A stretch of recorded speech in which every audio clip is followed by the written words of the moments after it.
Assalamualaikum warahmatullahi wabarakatuh. Saya Reski Ananda dari jurusan Hukum Tata Negara Lokal 4C.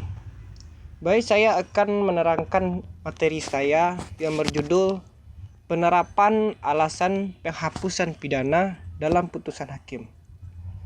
Video ini sebagai pengganti nilai UTS Hukum Pidana dengan Bapak Roni Effendi. Baik, akan saya bacakan. Judul: Penerapan alasan penghapusan pidana dalam putusan hakim. 1. Pengertian dasar penghapus pidana. Pada dasarnya, apa yang diatur dalam aturan perundang-undangan adalah hal-hal yang umum sifatnya. Utrecht menyatakan bahwa sifat umum tersebut membuka kemungkinan peluang akan kemungkinan dijatuhkannya pidana yang tidak adil. Dengan kata lain, kemungkinan bahwa dijatuhkannya hukuman kepada seseorang yang tidak bersalah.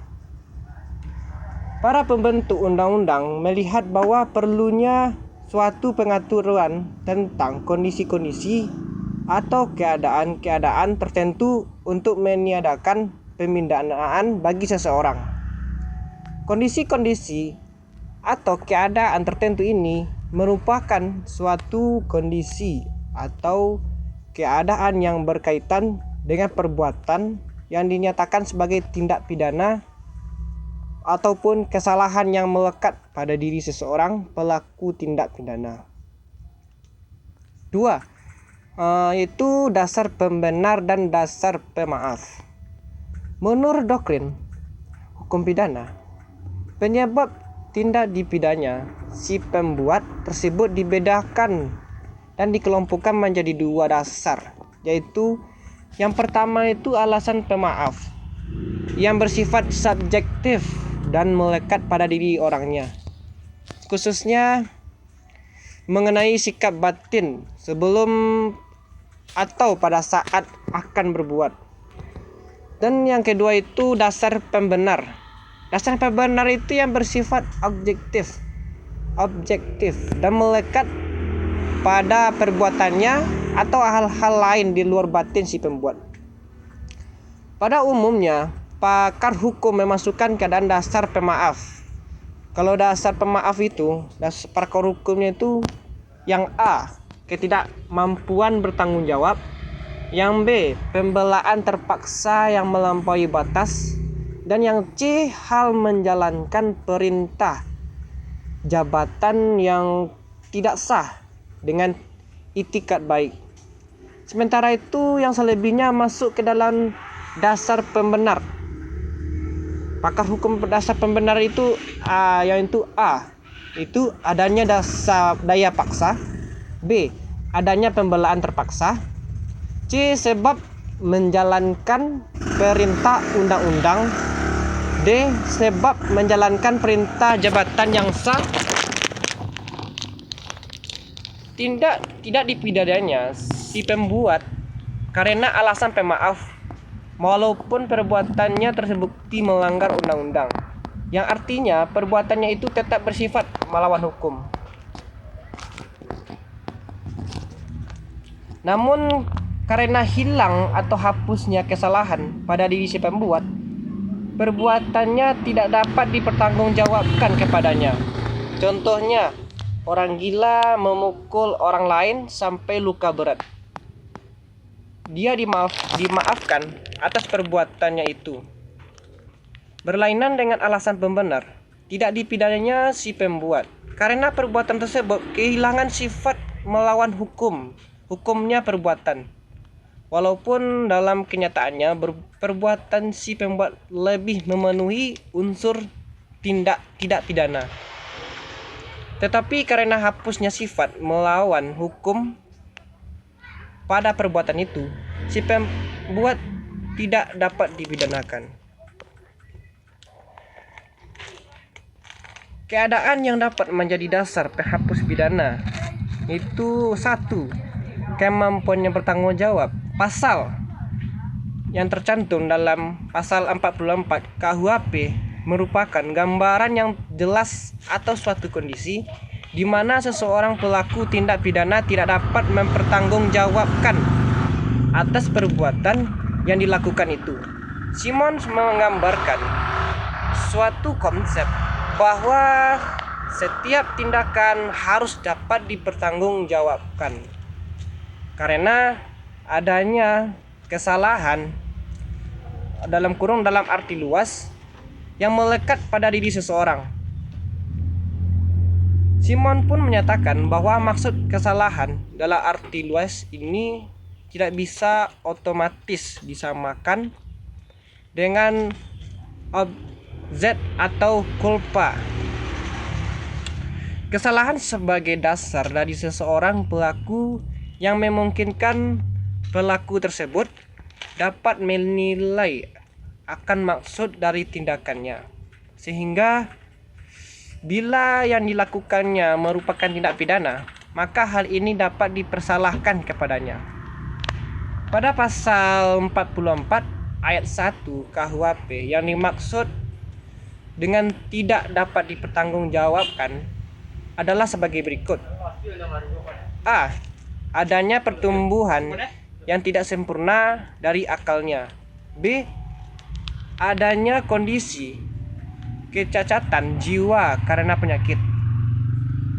Yang bagian kedua itu daya paksa dan keadaan terpaksa.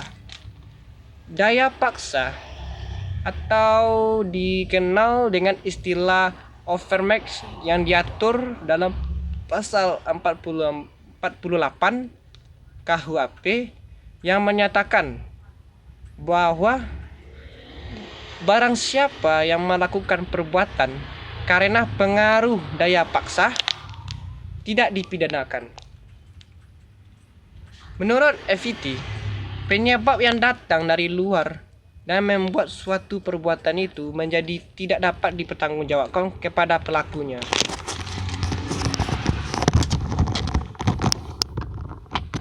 Bagian ketiga itu bela paksa.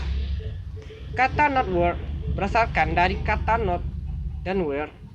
Not berarti bahwa keadaan darurat, sedangkan where berarti pembelaan. Para pakar pada umumnya memberi arti not where dengan pembelaan terpaksa. Menurut pasal 49 KUHP, untuk mendapatkan tersebut dengan not where harus memenuhi beberapa syarat, yaitu yang A, harus ada serangan yang dilakukan seketika yang mengancam secara langsung dan melawan hak. Yang B, ada pembelaan yang sifatnya mendesak. Pembelaan itu menunjukkan keseimbangan antara kepentingan hukum yang dilanggar dan kepentingan hukum yang dibela. Kepentingan hukum yang dibela hanya badan, kehormatan, harta sendiri maupun orang lain. Bagian yang keempat yaitu melaksanakan perintah undang-undang. Pada pasal 50 KUHP dinyatakan bahwa barang siapa melakukan perbuatan untuk melaksanakan ketentuan undang-undang tidak dipidana. Apa yang diperintahkan oleh undang-undang atau wewenang yang diberikan oleh undang-undang untuk melakukan sesuatu hal tidak dapat dianggap seperti suatu peristiwa pidana. Perbuatan yang dilakukan tidak merupakan peristiwa pidana dan karenanya tidak ada dasar untuk mengenakan pidana terhadapnya. Dan materi yang terakhir itu 5, melaksanakan perintah jabatan. Perintah jabatan ini sama dengan pembahasan tentang pasal 50 KUHP mengenai pelaksanaan perintah undang-undang. Perintah jabatan yang diberikan oleh pejabat yang berwenang sebenarnya juga merupakan perintah yang ditentukan berdasarkan aturan perundang-undangan. Perbedaan antara ketentuan pasal 50 dan pasal 51 khususnya ayat 1 adalah dalam ketentuan pasal 51 dipersyaratkan adanya hubungan antara atasan dan bawaan, bahwa kewenangan atasan untuk memberikan perintah adalah pada kewenangan yang diberikan oleh undang-undang kepadanya.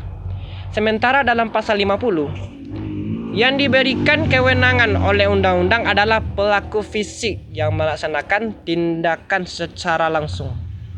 Oleh karena itu, perbuatan untuk melaksanakan perintah yang diberikan oleh pejabat berwenang tidak dipidana. Merujuk kepada rumusan pasal 51 KUHP tersebut, maka perintah jabatan menjadi unsur yang menentukan untuk menggunakan ketentuan ini sebagai dasar penghapus pidana. Menurut Noyon Langemeier, dirumuskan sebagai suatu perintah yang telah diberikan oleh seseorang atasan, bahwa kewenangan untuk memerintahkan hal semacam itu bersumber pada suatu posisi menurut jabatan, baik dari orang yang memberikan perintah maupun dari orang yang menerima perintah. Baiklah, sekian dari materi yang saya sampaikan lewat video ini. Terima kasih. Wassalamualaikum warahmatullahi wabarakatuh.